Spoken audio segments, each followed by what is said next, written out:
Hi friends, welcome back to the channel. ఈరోజు మనం ఈ వీడియోలో ఆన్లైన్లో మనం పర్చేస్ చేసే ఫోన్కి ఆఫ్లైన్లో మనం పర్చేస్ చేసే ఫోన్కి చాలా డిఫరెన్స్ ఉంటుంది. ప్రైస్ డిఫరెన్స్ ఎందుకు ఆ డిఫరెన్స్ ఉంటుంది, దేని మీద మనం ఎక్స్ట్రా ఖర్చు పెడుతున్నాం అనే దాని గురించి మనం మాట్లాడుకుందాం. అండ్ ఈ వీడియో చేయడానికి నాకు బెటర్ ఎక్స్పీరియన్స్ ఏమైనా ఉందా అని చెప్పంటే, నేను ఇంటర్మీడియట్ చదువుకునే టైంలో కాలేజ్ ఫీజు కోసం 2-3 నెలలు వివోలో ప్రమోటర్ కింద జాబ్ చేస్తున్నాను. సో ఆ ఎక్స్పీరియన్స్తో అండ్ ఇంకా నాలెడ్జ్ని నేను ఆన్లైన్ ద్వారా అండ్ తెలిసిన వాళ్ళ ద్వారా గ్యాదర్ చేసి నేను ఈ వీడియో చేస్తున్నాను. సో వీడియో ఎండ్లో మనం ఆన్లైన్లో పర్చేస్ చేసుకునే బెస్టా, ఆఫ్లైన్లో పర్చేస్ చేసుకునే బెస్టా అనేది ఒక వెర్డిక్ట్ ఇస్తా. ఇది ఒక పెద్ద క్వశ్చన్. ఆన్లైన్లోనే ఆబ్వియస్ గా పర్చేస్ చేసుకుంటాం, ఆఫ్లైన్లో పర్చేస్ చేస్తే ఏమొచ్చిందని చెప్పని అనుకుంటారేమో. ఆన్సర్ వెర్డిక్ట్ లాస్ట్లో ఉంటుంది. లాస్ట్ వరకు వీడియోని చూడడానికి ట్రై చేయండి. ఫస్ట్ థింగ్, అందరికీ తెలిసిందే మార్కెటింగ్ ఎక్కువ ఉంటుంది ఆఫ్లైన్ ఫోన్స్ మీద, ఆన్లైన్ ఫోన్స్ మీద మార్కెటింగ్ తక్కువ ఉంటుందని చెప్పి అనుకుంటారు. అది కూడా వ్యాలిడే, కాకపోతే దాని గురించి ఎలాబొరేటెడ్ గా తర్వాత మాట్లాడదాం. ఫస్ట్ మనం స్టార్ట్ చేయాల్సింది చైన్. అసలు ఆఫ్లైన్ చైన్ ఎలా ఉంటుంది? ఫస్ట్ కంపెనీ అనేది, ఇప్పుడు సామ్సంగ్ తీసుకోండి, వివో తీసుకోండి, ఒప్పో తీసుకోండి, ఏదైనా ఒక కంపెనీ నేషనల్ డిస్ట్రిబ్యూటర్ ఉంటాడు. కంట్రీ మొత్తానికి ఒక నేషనల్ డిస్ట్రిబ్యూటర్. ఆ తర్వాత C&F దగ్గరికి వస్తుంది. ఈ C&F నే మనం స్టేట్ డిస్ట్రిబ్యూటర్ అని కూడా పిలుస్తూ ఉంటాం.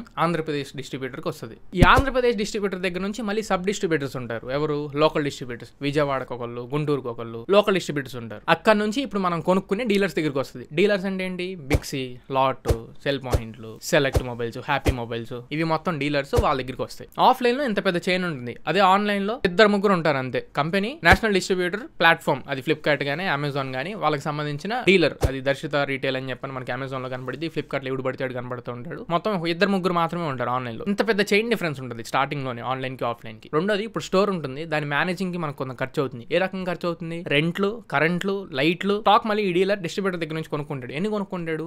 ఎగ్జాంపుల్, ఇప్పుడు వివో V40 సిరీస్ లాంచ్ అయినాయి. ఇవి మేము ఒక 500 పీసులు అయితే అమ్మగలం అని చెప్పని 500 పీసులకి ప్రైస్ లాక్ చేసుకుంటారు. ఆ 500 పీసెస్ తీసుకొచ్చేసి మీకు షోరూమ్ లో పెట్టేశారుగా, డిస్ప్లేకి ఒక 40 పీస్ 50 పీస్ వాడు ర్యాక్ లో పెట్టుకుంటారు. రిమైనింగ్ అన్ని కూడా గోడౌన్ పెట్టుకోవాలి. గోడౌన్ మెయింటెనెన్స్ కి మళ్ళీ దానికి చార్జెస్ పడతాయా? ఓవరాల్ గా స్టోర్ మెయింటెనెన్స్ కోసం కొంత అమౌంట్ అనేది తీస్తుంది. కానీ స్టోర్ మళ్ళీ ఎంత కొనుక్కునేది? ఇప్పుడు 15,000 రూపాయల ఫోన్ 15,000 కొనుక్కోదు, ఖచ్చితంగా తక్కువగా కొనుక్కునేది. 15,000 సుమారుగా లెక్కేసుకున్నా కానీ 13,000 కంటే తక్కువకే ఫోన్ కొనుక్కునేది. ఆ పైన అమౌంట్ ఏదైతే ఉంటుందో అది ఈ మెయింటెనెన్స్ అన్నిటికీ తీసేస్తూ ఉంటారు. అది వేరే విషయం. నెక్స్ట్, ప్రమోటర్స్, ఎంప్లాయ్మెంట్, మార్కెటింగ్, మిగతా గట్రా చాలా ఉంటాయి. వాటి గురించి మాట్లాడుతాం. First employment. ఎగ్జాంపుల్ సామ్సంగ్ తీసుకుందాం. లోకల్ ఆఫీస్ ఉంటుంది. ఆ ఆఫీస్ లో ట్రైనర్స్ ఇంకా చాలా మంది ఉంటారు. వీళ్ళ పని ఏంటి అంటే, కింద టీఎల్స్ ఉంటారు, మళ్ళీ టీమ్ లీడర్స్. అలానా ఏరియాలో ఒక 10 షోరూమ్స్ వరకు ఇతని కింద ఉంటాయి. ఆ 10 షోరూమ్ లో ఎవరెవరైతే ప్రమోటర్స్ ఉంటారో వాళ్ళందరినీ ఈ పర్సన్ ఎప్పటికప్పుడు హ్యాండిల్ చేసుకుంటూ ఉంటాడు. ఎంత సేల్ అయింది, ఈ రోజు ఎంత సేల్ అయింది, నెక్స్ట్ ఎంత సేల్ చేయాలి, దీనికి ఇన్సెంటివ్ ఎంత ఉంటుంది, ఏంటి, ఇవన్నీ వస్తాయి. ఇవన్నీ టీఎల్ చూసుకుంటాడు. ఈ టీఎల్స్ మొత్తాన్ని పైన ఎస్ఎంలు, మేనేజర్లు, ఏఎస్ఎంలు వాళ్ళందరూ చూసుకుంటారు. మళ్ళీ ట్రైనర్స్ ప్రామినెంట్ రోల్. మీరు షాప్కి వెళ్ళినప్పుడు మీకు ఎక్స్ప్లెయిన్ చేసే ప్రమోటర్స్ ఉంటారు కదా, ఆ ప్రమోటర్స్ ని ఆ ట్రైనర్ ట్రైన్ చేస్తాడు. ఆ ఫోన్ స్పెసిఫికేషన్స్, దాంట్లో ఉండే స్పెషాలిటీస్, ఎలా అయితే మేము ఇప్పుడు యూట్యూబ్ లో వీడియోస్ చేసి చూపిస్తున్నామో, ప్రతి ఒక్క ఫీచర్ ని ఇన్ డీటెయిల్డ్ గా ట్రైనర్స్ ఈ ప్రమోటర్స్ కి ఎక్స్ప్లెయిన్ చేస్తారు. ప్రమోటర్స్ బయట వచ్చే కస్టమర్స్ కి ఎక్స్ప్లెయిన్ చేసి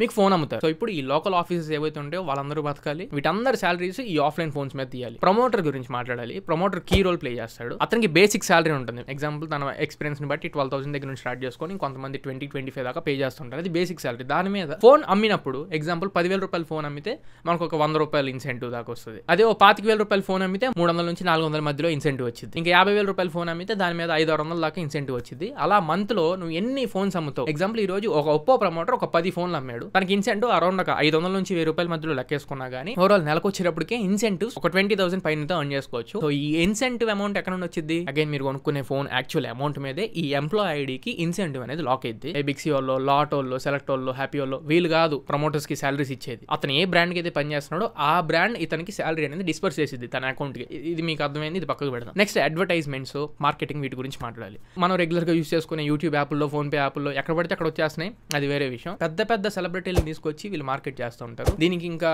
అటు ఇటు కొట్టకుండా మాట్లాడాలంటే ఒప్పో, వివో గురించే మాట్లాడాలి. ICC వరల్డ్ కప్ కి ఒప్పో స్పాన్సర్షిప్ ఇచ్చింది. మన T20 మ్యాచ్లు జరుగుతాయి, IPL మ్యాచ్లు. ఈ IPL కి వివో IPL అని చెప్పని మొన్నటి వరకు మనం చూస్తున్నాం. అండ్ కంట్రీలో ఎక్కువ రెమ్యునరేషన్ తీసుకునే హీరోస్ తో, హీరోయిన్స్ తో వీళ్ళు ప్రమోషన్స్ చేపిస్తూ ఉంటారు. అండ్ యాడ్స్ కూడా తీస్తూ ఉంటారు.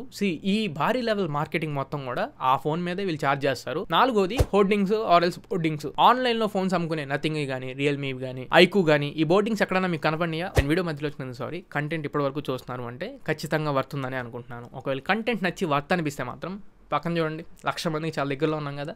మీరు ఒకవేళ 100Kలో జాయిన్ అయిపోయారు అనుకోండి, మంచి స్టెప్స్ అన్ని ప్లాన్ చేశాను. ఇంకా కాన్ఫిడెంట్గా మీ ముందుకి ఇంకా ఎన్నో ఆనెస్ట్ వీడియోస్ మీ ముందు తీసుకొస్తూ ఉంటా. ఒకవేళ సపోర్ట్ అవ్వాలనుకుంటే ఖచ్చితంగా 100Kలో జాయిన్ అవ్వచ్చు. ఒకవేళ కనపడ్డాగానే ఎప్పుడో ఒక్కసారి కనపడిద్ది అంతే. అదే ఒప్పో, వివో, యాపిల్ ఈ బోర్డింగ్స్ మీరు చూడండి, ప్రతి సిటీలో ప్రతి సెంటర్లో ఏదో ఒక బోర్డు అయితే కనపడుతూనే ఉండిద్ది. అండ్ మీరు ఒకవేళ షోరూమ్కి ఏదన్నా ఫోన్ పర్చేస్ చేసుకుందాం వెళ్ళినా కానీ ఒక చోట వివో బోర్డు ఉండిద్ది, ఒక చోట ఒప్పో బోర్డు ఉండిద్ది. సో ఈ హోర్డింగ్స్ కూడా షోరూమ్ ఏమి వీళ్ళు తయారు చేయించుకోరు. ఒప్పో, వివో వాళ్ళే వీళ్ళ మెజర్మెంట్స్ అన్ని తీసుకొని హోర్డింగ్స్ అన్ని తయారు చేసి వాళ్ళ పబ్లిసిటీ కోసం ఫ్రీగా ఇస్తారు వాళ్ళు. ఫైనల్ గా లాంచ్ ఈవెంట్స్ మనం యాపిల్ కానీ సామ్సంగ్ కానీ ఈ లాంచ్ ఈవెంట్స్ ఎక్కడ చూస్తాం, లేదా ఐక్యూ, రియల్మీ, OnePlus ఇలాంటి లాంచ్ ఈవెంట్స్ అని యూట్యూబ్ లో కదా మనం చూస్తూ ఉంటాం. ఒప్పో, వివో లాంచ్ ఈవెంట్స్ ఎలా ఉంటాయి తెలుసా? ఫోన్ ఆన్లైన్ లో లాంచ్ చేసిన వెంటనే బయట ఆఫ్లైన్ స్టోర్స్ లో కూడా కేక్ కట్ చేస్తాను, లేకపోతే ఒక లోకల్ యాంకర్స్ ఎవరన్నా పిలిచి కానీ ఈ మధ్య బిగ్ బాస్ లో అట్లో హిట్లో ఫేమస్ అయిన వాళ్ళని కూడా తీసుకొని వచ్చి మన పక్క గలీలో ఉన్న షోరూమ్ లోకి తీసుకొచ్చేసి Oppo F27 Pro Plus, Vivo V40 Pro అని చెప్పి చేతిలో ఇచ్చేసి రీల్స్ అవి క్రియేట్ చేసేసి వాళ్ళ ద్వారా లాంచ్ చేస్తున్నట్లు హీరోయిన్స్, హీరోస్ వీళ్ళైతే డబ్బులు ఖచ్చితంగా తీసుకుంటారు. సో ఈ లోకల్ లాంచ్ ఈవెంట్స్ కండక్ట్ చేస్తూ ఉంటారు. ఒక పర్టికులర్ మోడల్ లాంచ్ అయినప్పుడు వాళ్ళకి మళ్ళీ డబ్బులు పే చేయాల్సి వస్తుంది.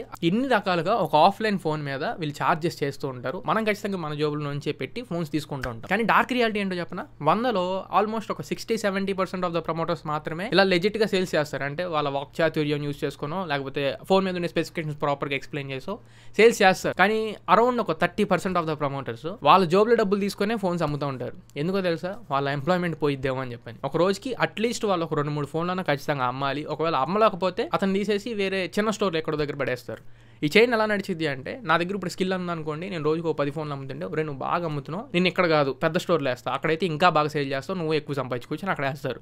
అక్కడ ఉండేవాడు ఎవడన్నా సరిగ్గా పని చేయకపోవడమో లేకపోతే ఎక్కువ ఫోన్స్ వాడు అమ్మలేకపోతుంటే, ఒరే నువ్వు ఇక్కడ ఉండి కూడా వేస్ట్, తీసుకెళ్ళిపోయి ఆ చిన్న స్టోర్లో వేసేస్తా, అక్కడైతే 1-2 సేల్ అవుతాయి, అక్కడ నువ్వు ఉండిపో, అక్కడ బెటర్ అని చెప్పని వేస్తారు. ఇలా స్టోర్లు ఎక్కడ ఎక్స్చేంజ్ చేసేస్తారో అని చెప్పని, లేదా అసలు నేను ఫోన్లు అమ్మకపోతే ఎంప్లాయ్మెంట్ పోయిద్దేమో అని చెప్పని, ఇన్సెంటివ్ సరిగా నాకు యాడ్ అవ్వదేమో, ఇంట్లో ప్రాపర్గా నాకు ఈ మంత్ రన్ అవ్వకపోవచ్చు అనే భయంతో 15,000కి బిల్ అయ్యే ఫోన్ని కస్టమర్ దగ్గర 14,000 తీసుకొని ఇంకొక 1,000 రూపాయలు ప్రమోటర్స్ జోబులో నుండి తీసుకొని వేయడం కూడా నేను చాలా సార్లు చూసున్నాను. ఎలా బ్రో ఇలా అయితే నీకు ఎలా మేనేజ్ అయ్యిద్ది, ఎలా వర్కౌట్ అయ్యిద్ది అని నేను అడిగినప్పుడు, పర్లేదు ఇన్సెంటివ్లో వచ్చేది కదా, ఒక 10,000 ఇన్సెంటివ్లో వస్తే దాంట్లో ఒక 3-4,000 ఇలా తీసేస్తాను, 5-6,000 అన్న ఇన్సెంటివ్ మిగిలిద్ది, అసలు రాకపోవడం కంటే ఎంతో కొంత రావడం బెటర్ కదా అని చెప్పని సమ్ టైమ్స్ ఇలా కూడా జరుగుతూ ఉంటాయి. ఇంకా డార్క్ రియాలిటీ వీళ్ళ కాంపిటీషన్ కూడా చాలా ఉంటుంది. మా ఫోన్ సేల్ చేయాలి, ఈ రోజు నాకు ఈ ఆర్డర్ పడాలి అని చెప్పని చాలా కష్టపడుతూ ఉంటారు. రైట్ నా మీకు అర్థమైంది కదా ఆఫ్లైన్ ఫోన్స్ ఎందుకు ప్రైస్ ఉంటాయని చెప్పని. ఇప్పుడు నా వెర్డిక్ట్ ఏంటి, ఇందాక స్టార్టింగ్ ఏదో వెర్డిక్ట్ అని చెప్పి బిల్డప్ ఇచ్చావు అదేంటి అని అడుగుతారేమో. నా సజెషన్ ఏంటి అంటే, ఇక్కడ ఏదో మనం ఒక స్టెప్ ఎక్కుదామని చెప్పి ఇంకోటి అసలు వేరే నెగిటివ్ ఇంటెన్షన్స్ ఏమీ లేవు, జస్ట్ ఆనెస్ట్ గా చెప్తున్నాను. ఫస్ట్ ప్రైమరీ డివైస్ ఏదైతే ఉంటుందో, అంటే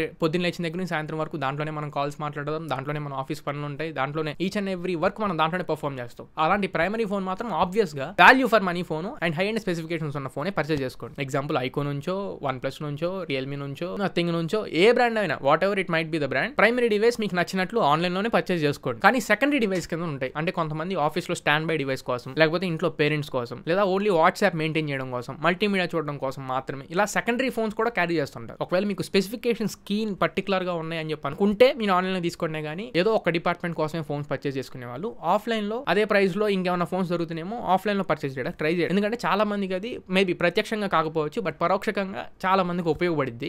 సో ఇది నేను చెప్పాలనుకున్నాను. ప్రైమరీ డివైస్ కాకుండా సెకండరీ డివైస్ ఏదన్నా మనం కనుక ఆఫ్లైన్ లో పర్చేస్ చేస్తే ఖచ్చితంగా తెలుసో తెలియకో చాలా మందికి మనం ఉపయోగపడిన వాళ్ళం అవుతుంది. అంత మాత్రం మరి తొప్పాస్ ఫోన్లు ఏమి కొనమని నేను చెప్పను. చూసుకోండి స్పెసిఫికేషన్స్ 1-2 సార్లు చూసుకొని మీ రిక్వైర్మెంట్ ఏదైతే ఉందో అది 100% నాకు ఫుల్ఫిల్ చేసిద్ది అని చెప్పి కాన్ఫిడెన్స్ మీకు ఉన్నప్పుడు మాత్రమే కన్సిడర్ చేయండి. ₹1 పైన ఉన్నోడి వరకు తినాల్సిన అవసరం ఉందో లేదో నాకు తెలియదు, కానీ ఆల్మోస్ట్ మనకంటే కొంచెం గట్టిగా స్ట్రగుల్ అవుతున్న వాళ్ళు లైఫ్ లో అండ్ ఈ ఎంప్లాయ్మెంట్ గురించి చాలా వరకు బాధపడే వాళ్ళకి ఖచ్చితంగా మనం ఉపయోగపడిన వాళ్ళం అవుతాం. సో ఇది ఓవరాల్ గా ఇవాటి మన video online phones versus offline phones, ఎందుకు ఆఫ్లైన్ ఫోన్స్ ఇంత ఎక్కువ ఉంటాయి రేట్ అనే దాని గురించి నేను మీకు క్లియర్ గా ఒక అవగాహన అయితే ఇచ్చానని చెప్పి అనుకుంటున్నా. ఈ వీడియోలో కాంటెంట్ మీకు ఖచ్చితంగా ఎంతో కొంత ఉపయోగపడింది అనుకుంటున్నా. ఒకవేళ కంటెంట్ నచ్చి వర్త్ అనిపిస్తే మాత్రం ఖచ్చితంగా ఛానల్ కి సబ్స్క్రైబ్ అవ్వండి. మళ్ళీ ఇంకొక మంచి వీడియోతో మంచి క్వాలిటీ కంటెంట్ తో మీ ముందు తిరిగి వస్తా. Until then this is your Tarun signing off now friends. జై హింద్.